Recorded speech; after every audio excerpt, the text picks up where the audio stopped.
there are very large free speech clubs emerging in Canadian universities. I think the one at the UBC, for example, if I have this correct, I think has more than 1,000 members, Wow. which makes it by far the largest club on campus. Huh.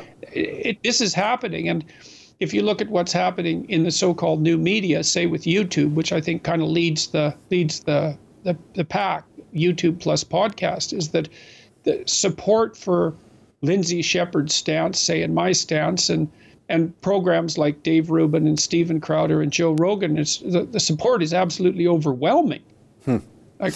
So I think this is already happening. And I think what I'm hoping is that instead of a move to the radical right with its identitarian politics, which I see as a variant of the postmodern game, like the right-wing identitarians basically say, okay, well, if we can divide everybody up into their identity groups based on race, ethnicity, sexual proclivity, etc., and that's their defining characteristics, then I'm going to identify with people who are like me, say white, heterosexual, and often male. And if we're going to play a power game, we're going to play it for our people and we're going to win, which is a perfectly logical response to the postmodern game.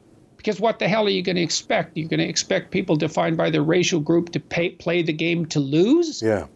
And if everything's about power, well, I think that's a disaster. It's just the right-wing disaster version. I'm hoping that people take a path towards responsible individuality, which I think is the right way forward. And that's the sort of thing I've been trying to promote. Yeah, I think you're exactly right. I've often criticized Black Lives Matter and other race-based groups, especially who import racial grievances to Canada, where traditionally we haven't had them. And we were the destination of the Underground Railway from the South. We were part of the British Empire that abolished slavery and hunted down the slave-trading ships.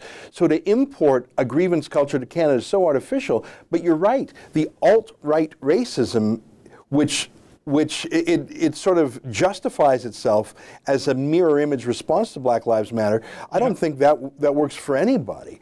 Well, it works if your goal is divisiveness and conflict. Yeah, that's a good point. And lots of people's goals are divisiveness and conflict because they're irritated with the structure of being and would like to see mayhem break forward.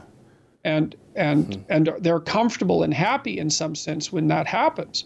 But that's not a road I think that we want to go down. That's an excerpt from my daily TV show, The Ezra Levant Show. Normally it's behind a paywall, but I thought you'd like this video, so we put it on YouTube. If you want to subscribe to watch the daily show every day, including always 2 interviews a day, and I read my hate mail, just click on this screen and become a premium member.